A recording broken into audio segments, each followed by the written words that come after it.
There are three things people always ask when they hear what happened to me.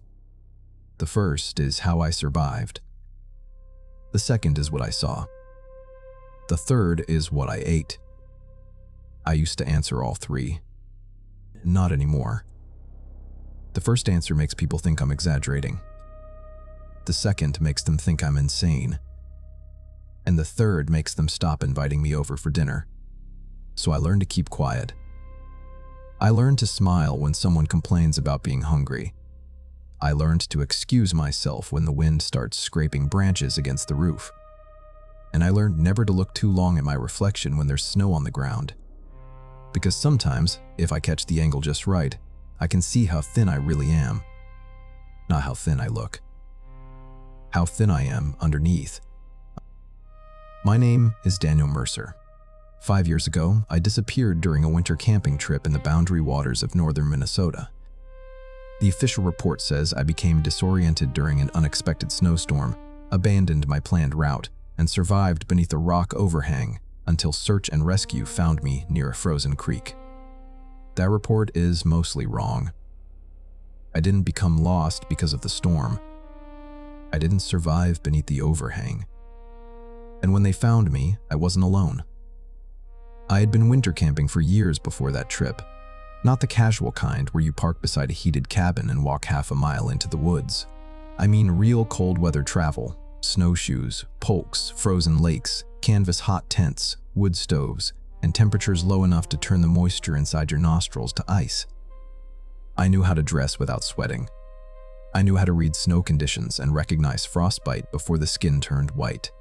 I knew how much fuel I needed, how quickly weather could change, and how many calories a body burned simply trying to stay warm. That experience is important. Not because it saved me, because it gave me enough confidence to ignore every warning I received. The trip was supposed to last 4 nights. I had taken vacation time in the middle of January, packed 6 days of food, and mapped a loop through a chain of remote lakes near the Canadian border. I wasn't chasing anything dramatic. I had recently gone through a divorce, and silence had become difficult for me. Not peaceful, difficult. Every room in my apartment seemed to preserve the shape of the life I used to have, the empty side of the bed. The second coffee cup I no longer needed, the grocery aisle where I kept reaching for food I didn't eat. So I went north. I told my brother, Michael, that I needed to clear my head. He told me normal people did that at the gym or in therapy. I said normal people were boring. He made me promise to check in through my satellite communicator every evening. I promised I would. The ranger station was nearly empty when I arrived. A young employee checked my permit, reviewed my route, and confirmed that I had an emergency beacon. An older man sat beside the wood stove with a paper cup in his hands. He wore a faded green coat and thick wool trousers. His beard was gray, and the skin around his eyes had the leathery look of someone who had spent most of his life outdoors. He watched me unload my polk. "You count your food?" he asked. "Twice." Counted again. The ranger behind the desk stopped writing. I smiled because I assumed he was joking. I packed enough for almost a week. They all do. Who's they? The old man turned the cup slowly between his hands. People who think being prepared means nothing can happen to them. I asked whether there had been animal activity along my route. Not animals. Then what? He stared into the stove. People get hungry out there. I laughed once. He didn't. I'm carrying more than enough food. They all carry extra. The young ranger cleared her throat. Harold likes frightening visitors. Harold ignored her. He pointed toward the food bag strapped to my polk. Count it every morning. Count it every night. I will. And if you feel hungry after you've eaten, don't trust the feeling. That stopped me. What should I trust? He looked toward the flames. The fire. I waited for an explanation. None came. The first day was nearly perfect. The sky was clear. The temperature stayed around 10 degrees, and the pulk moved easily over the packed snow. I followed an old trail through spruce and pine before crossing a broad frozen lake. There were no other tracks, no snowmobiles, no skis, nothing except a thin fox trail near the eastern shoreline. That was what I had wanted. Emptiness. Clean, uninterrupted emptiness. I reached the first campsite before sunset, cleared a space beneath the trees, and set up my hot tent. Within an hour, the little stove was burning and a pot of stew was warming over it. Before eating, I remembered Harold's warning and counted my supplies. 6 dehydrated dinners, 5 oatmeal packets, 6 protein bars, 2 bags of almonds, jerky, dried fruit, powdered milk, chocolate, and 3 emergency ration blocks. More than enough. I wrote the numbers in my notebook. Then I sent Michael a message. Camp set, all good. His reply arrived a few minutes later. Try not to marry a tree. I told him the trees were better listeners. He wrote back that they had lower standards too. It was the last normal conversation I had for almost a week. That night, I slept deeply. No dreams, no strange sounds. Nothing. The second morning began under a thin layer of cloud.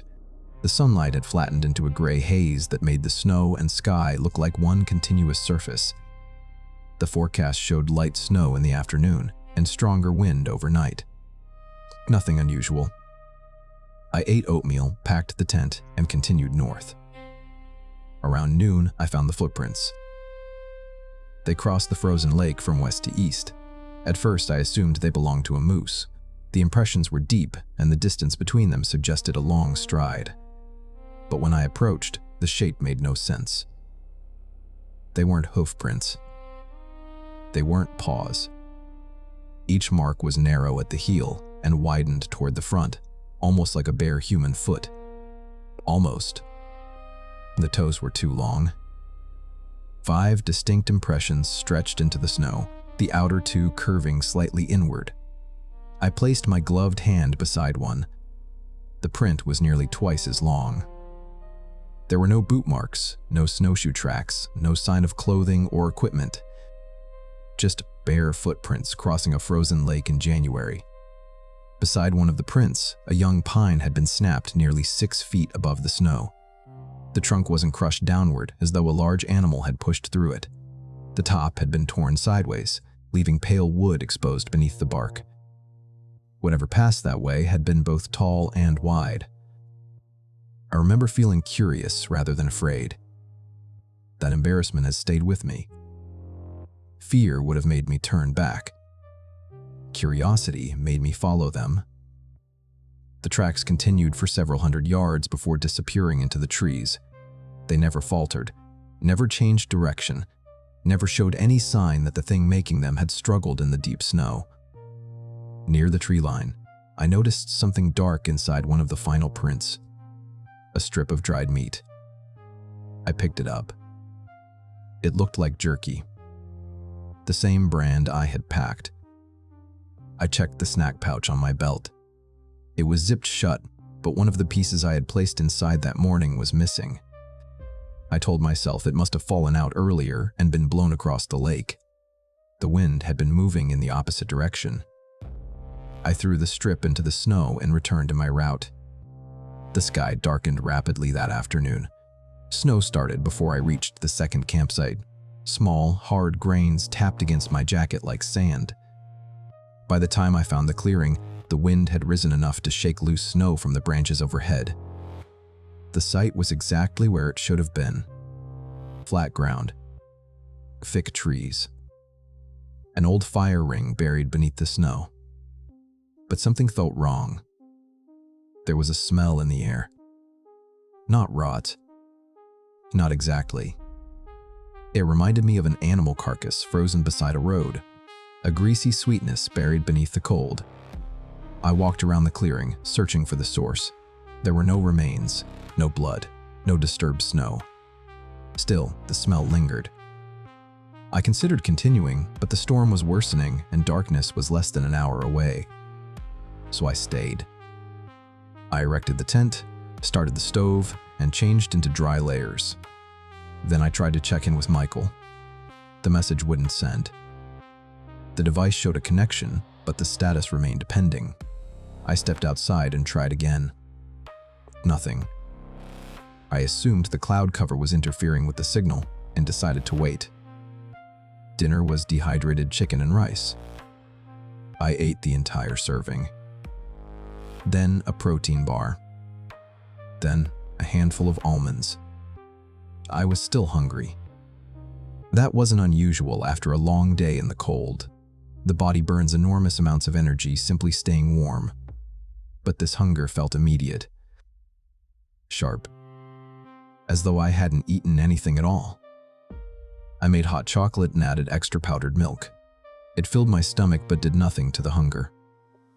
The sensation sat higher than ordinary appetite. Behind my ribs. A hollow pressure that seemed to pulse with my heartbeat. I counted my food again. 5 dinners, 4 oatmeal packets, 5 protein bars, 2 bags of almonds, 1 opened. The jerky was untouched. Everything was exactly where it should have been. I wrote the numbers down. Before sleeping, I ate another protein bar. It didn't help. Sometime after midnight, I woke to the sound of chewing. Not outside. Inside the tent. Wet, deliberate chewing. I opened my eyes but didn't move. The stove had burned low, leaving only a faint orange glow through the glass window. The chewing came from the foot of my sleeping bag. Something crunched, then swallowed. I reached slowly toward my headlamp and switched it on. The tent was empty. My food bag sat beside the stove. Open. Every zipper had been pulled apart. Empty wrappers lay across the floor. I stared at them.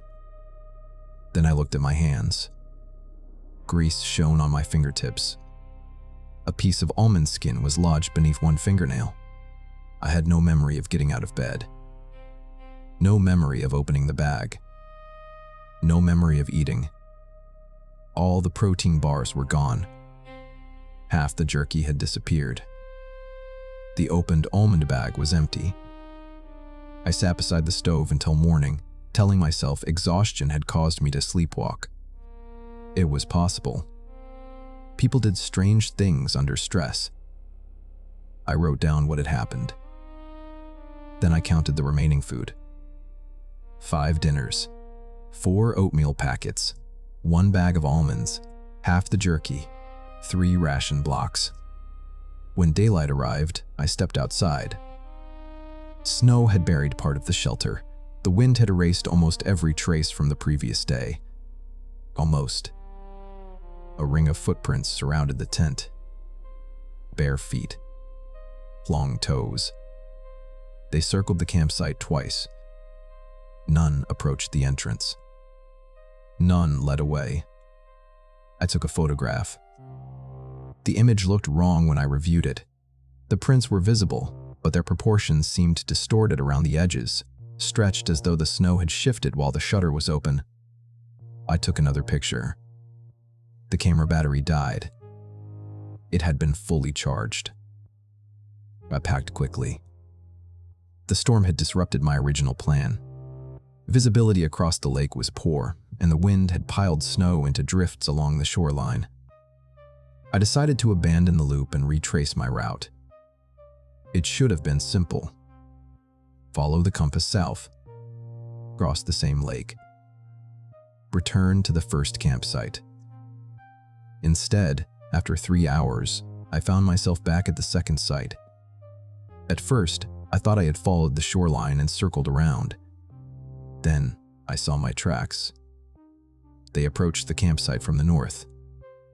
I checked my compass. The needle pointed south. I checked my backup. Same direction. The GPS showed my position several miles east of where I stood. I restarted it. The battery dropped from 80% to 12%. Then the screen went black. Panic began as a small tightening in my chest.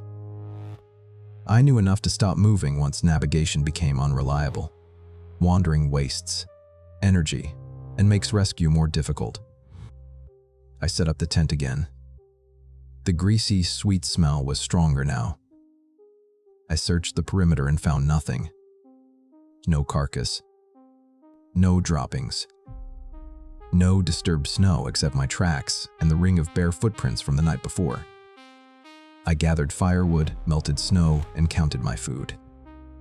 3 dinners remained. I checked again. 3. I had started the morning with 5. I emptied the pulk. I searched every pocket, the sleeping bag, the tent sack, and the wood carrier. 2 meals were gone. The food bag had no tears. The remaining packages were sealed.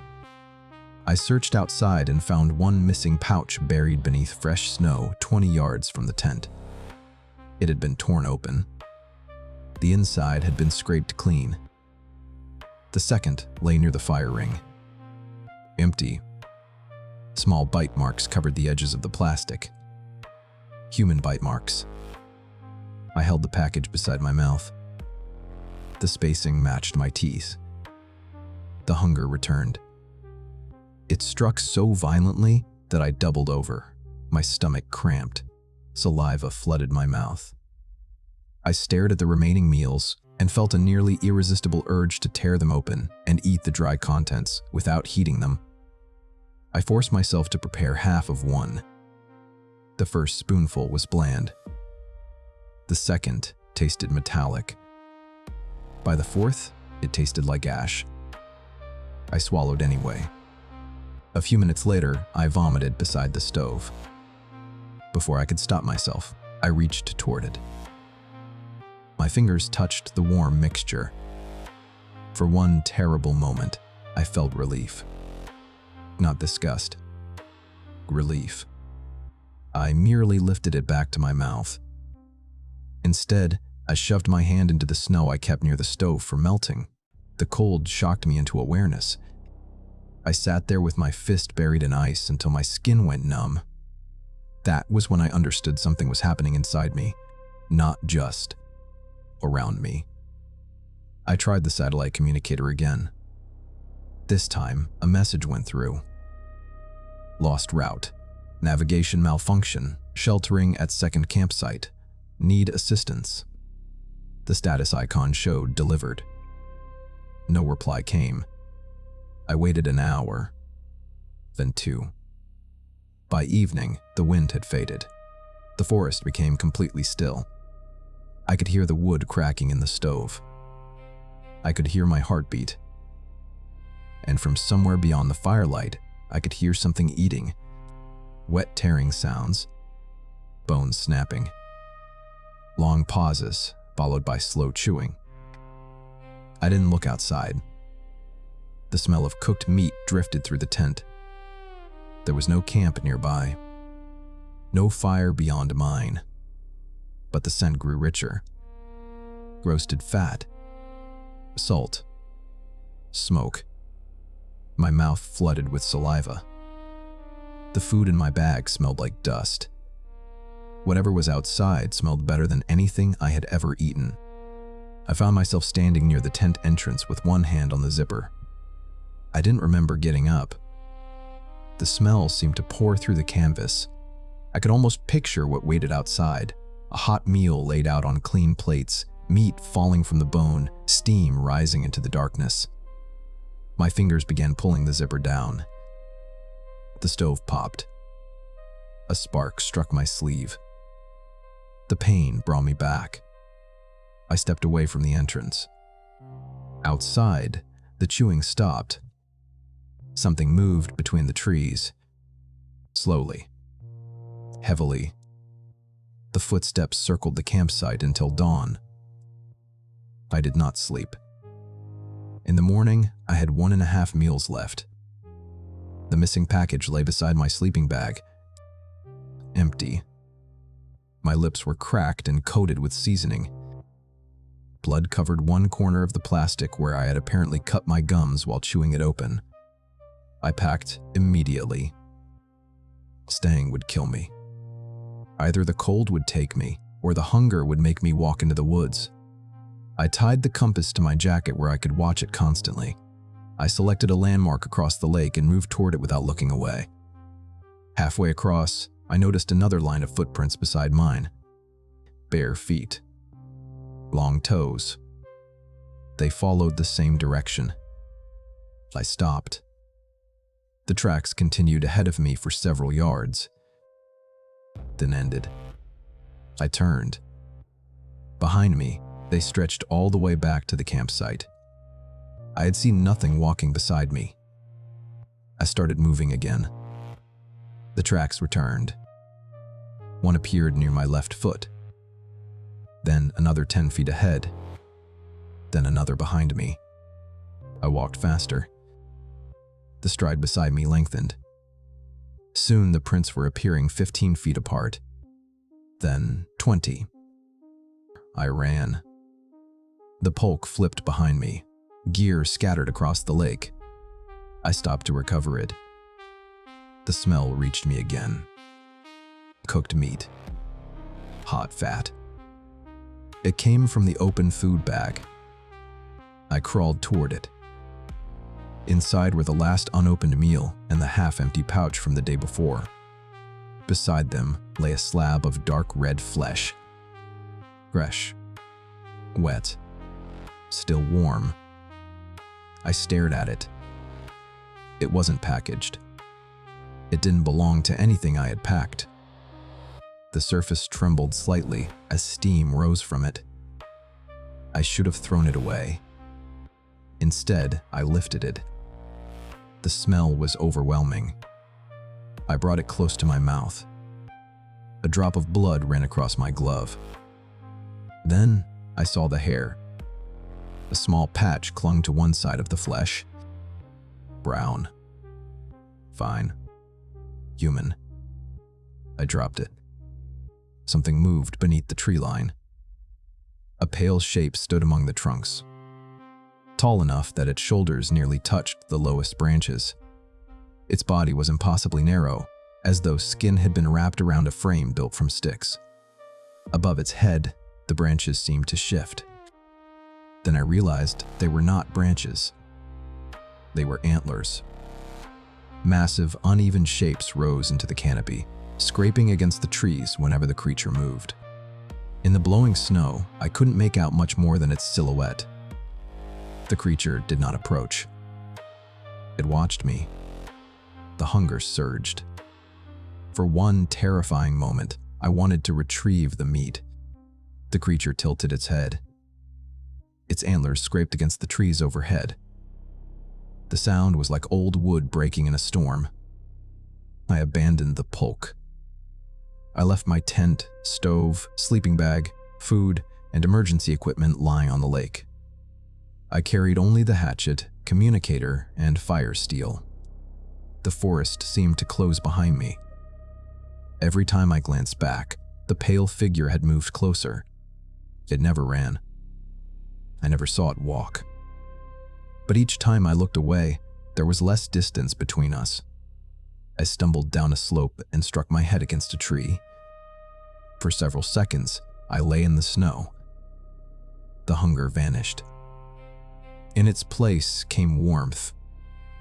A deep, comfortable warmth spread from my chest to my limbs. I knew what it meant. Hypothermia. I forced myself upright. Blood ran down the side of my face. I walked until I found a shallow rock overhang near a frozen creek. It wasn't enough. Without shelter or a stove, I would not survive the night. I gathered branches with hands that barely worked. I dug beneath the snow for dry bark and struck my fire steel again and again. The sparks died against the wood. My fingers slipped. Something stood on the opposite side of the frozen creek. At first, I thought it was another dead tree. It was tall enough. It was thin enough. Perfectly still. Then the antlers moved. They rose from its head in a tangled crown of dead bone, massive enough that their tips disappeared into the low-hanging limbs overhead. They weren't smooth like a deer's.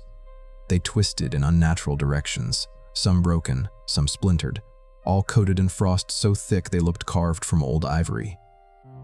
The thing slowly lifted its head. The antlers moved with it. They weren't resting on the creature. They belonged to it. The face beneath them was not human anymore. It was a skull. Not clean bone. A skull.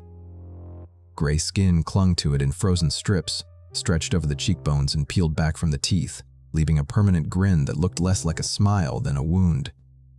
Its eyes sat deep inside the sockets, black and bottomless, as if something hungry was watching from behind the bone. Everything below the neck looked starved. Every rib pressed sharply against paper-thin skin.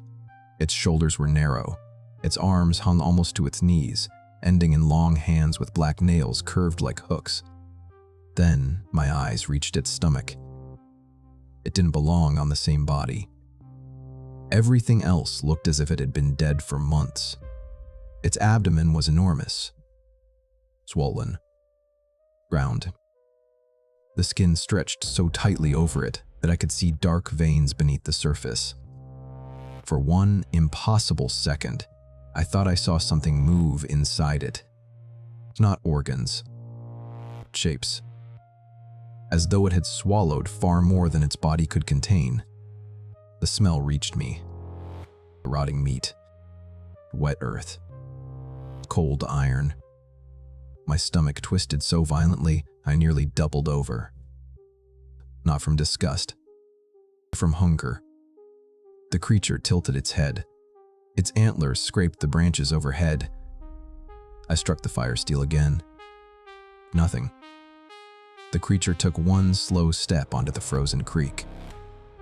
The ice didn't crack. It didn't even creak. Another spark. Smoke curled from the bark. I bent close and blew gently. The ember brightened. The creature stopped. Its head lowered slightly, studying the flame. I added twigs. The fire caught. Orange light spread across the snow. For the first time, the thing reacted. It did not flee. It hesitated. The enormous antlers cast shifting shadows across its face as it leaned away from the heat. That was when I understood what Harold had meant. Trust the fire. The creature did not fear light. It feared warmth, not simply heat. What the heat represented: shelter, human effort, the refusal to surrender. I added more wood. The flames rose. The thing opened its mouth. A dry clicking sound came from its throat, teeth tapping together. My hunger answered it. I looked down at my hands. For a moment, they did not look like hands. They looked like meat. I imagined biting through the skin between my thumb and wrist. The thought came with such clarity that my jaw tightened. I shoved more branches onto the fire. The creature recoiled. A sound rolled out of it that I felt inside my bones. Not a roar. A stomach growling. Deep.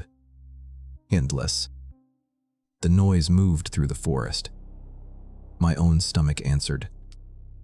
The creature smiled. Then it disappeared into the dark. I kept the fire alive all night. Whenever the flames weakened, the smell of food returned. Whenever I closed my eyes, I saw tables piled with meat. At one point, I woke with my sleeve between my teeth. I had chewed through the fabric and broken the skin beneath it. Blood ran down my arm. The taste made the hunger worse.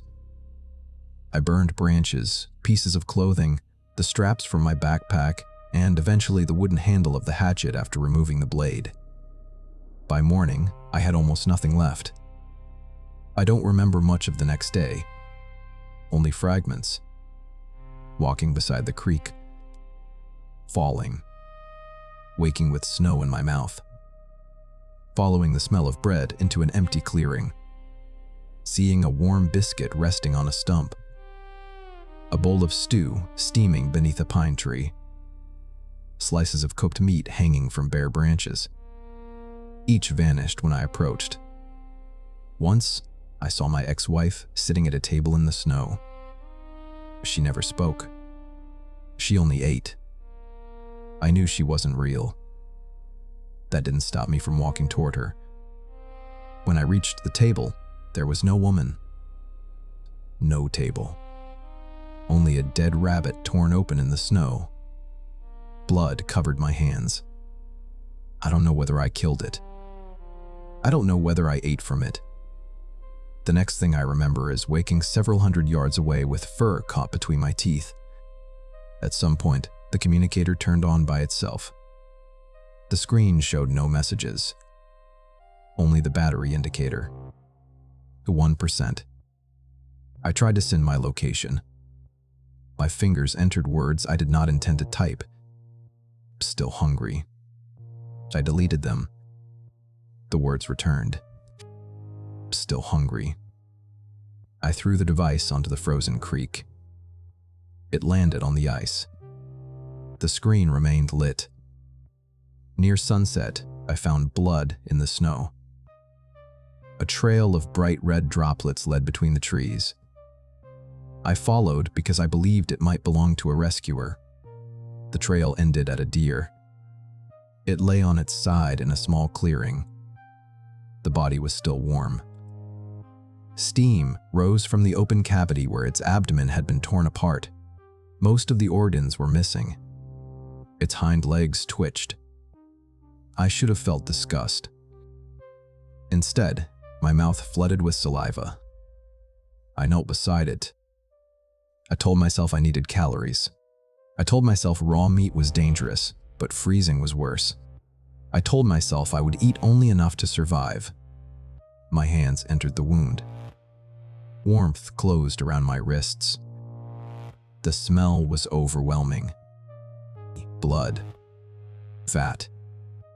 Partially digested vegetation. I tore loose a piece of flesh.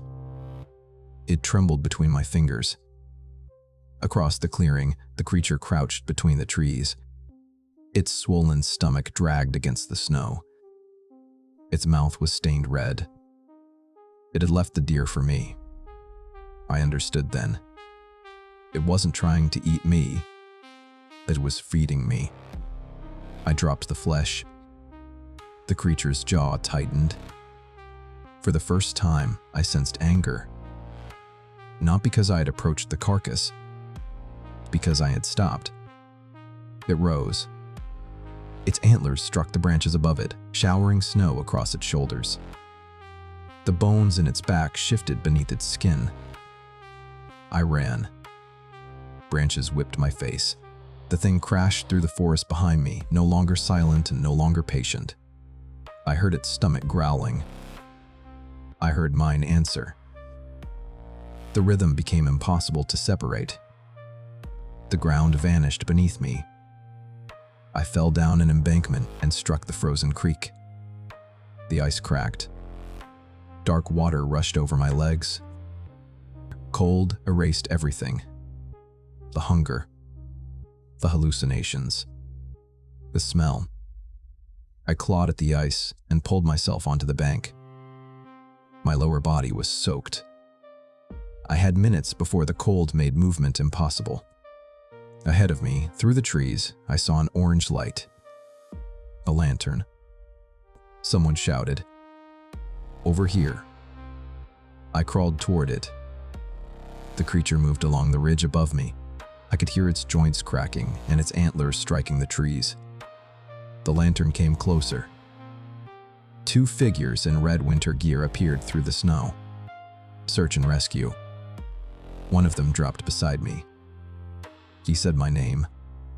I stared at his throat. I could see his pulse moving beneath the skin. For one horrible moment, I stopped seeing a man. I saw warmth, blood, food. I raised the hatchet blade. The rescuer caught my wrist. He shouted for the other man to hold me down.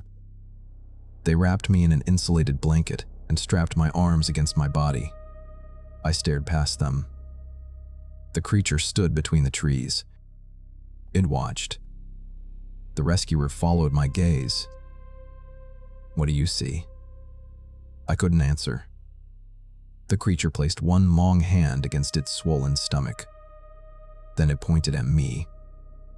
I woke in a hospital 3 days later. Michael was sitting beside the bed. For several seconds, I stared at his hands. He asked whether I knew who he was. I said yes. He started crying. The doctor said I had severe hypothermia, dehydration, frostbite, a concussion, and deep lacerations along my arms and face. They were surprised by one thing. I had lost only 6 pounds.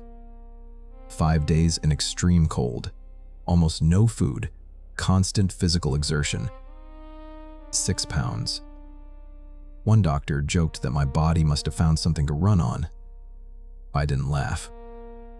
Another doctor asked what I had eaten. I told him I didn't remember. He said the scans showed recently digested material in my stomach and intestines. Animal tissue. A large amount. He asked whether I had found a deer. I said maybe. He asked whether I had cooked it.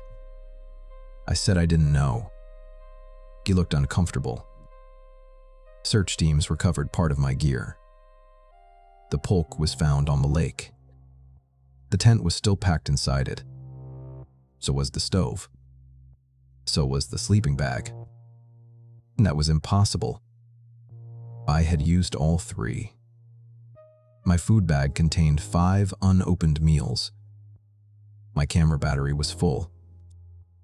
There were no photographs of footprints. No torn packages. No blood. No evidence that I had made camp after the first night. According to the satellite records, I had sent only 1 check-in after leaving the ranger station.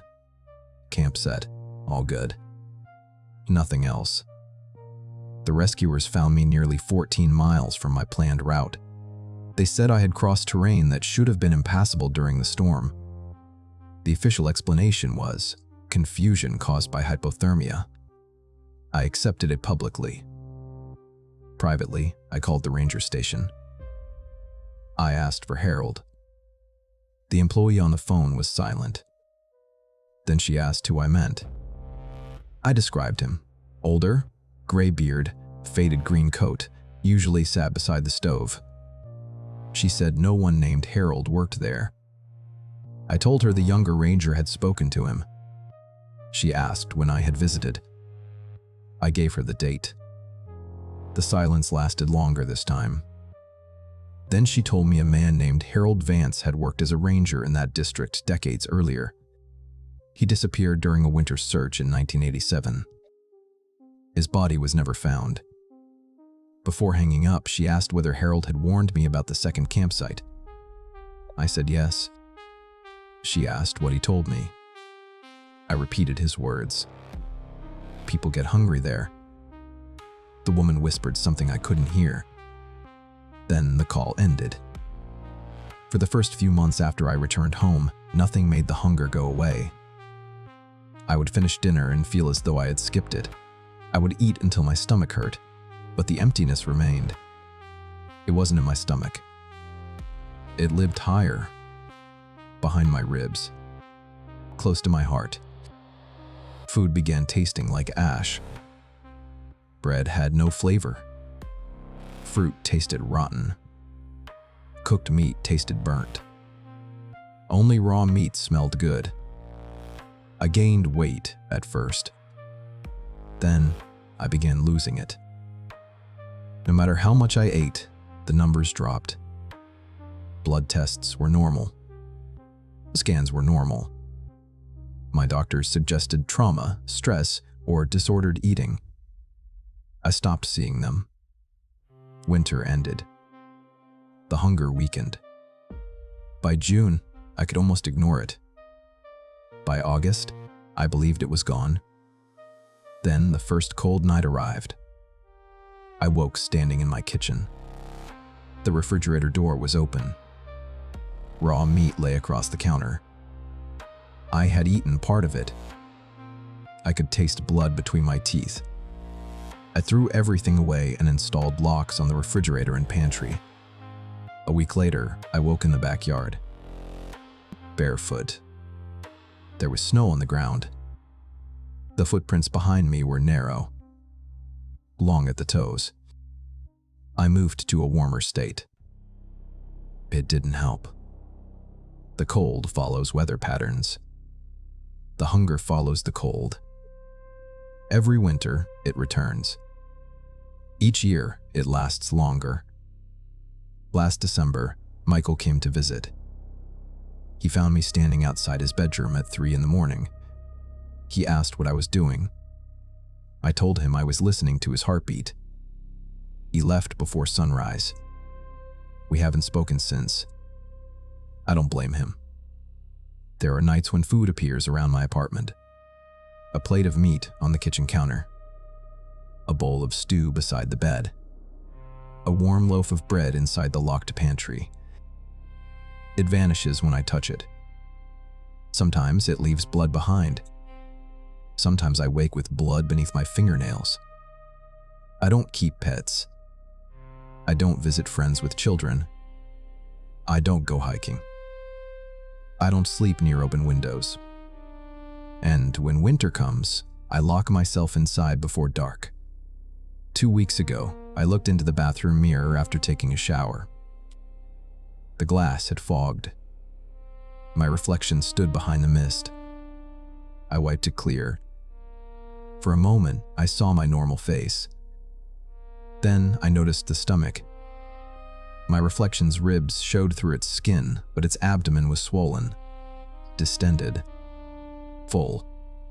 I looked down at myself. My stomach was flat. When I looked back, the reflection was smiling. Its cheeks had pulled inward. Its lips had drawn back from its teeth. Behind its head, black antlers rose into the darkness where the bathroom wall should have been. I covered the mirror. I haven't looked at it since. The forecast says snow tonight. Heavy snow. The first real storm of the year. I have food stacked along the walls. Cans. Rice. Bread.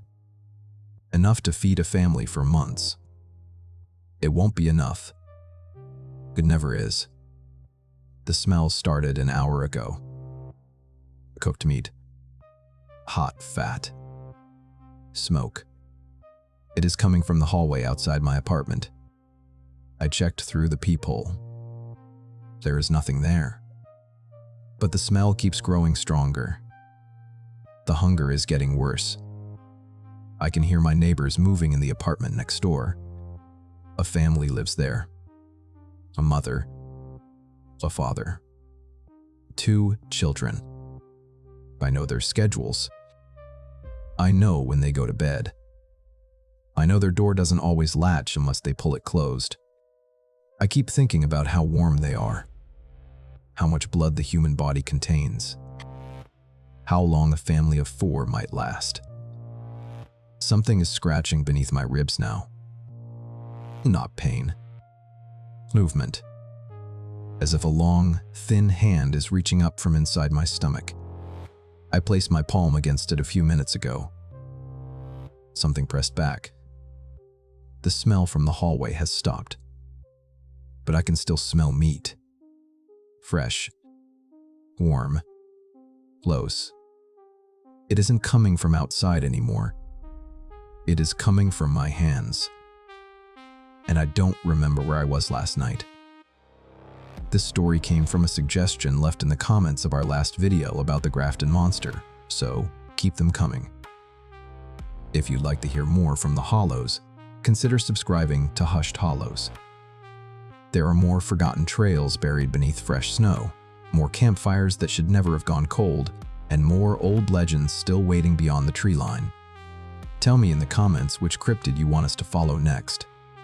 Until then, keep your fire burning. Count your rations. And if you ever find yourself full, but still hungry, don't follow the smell.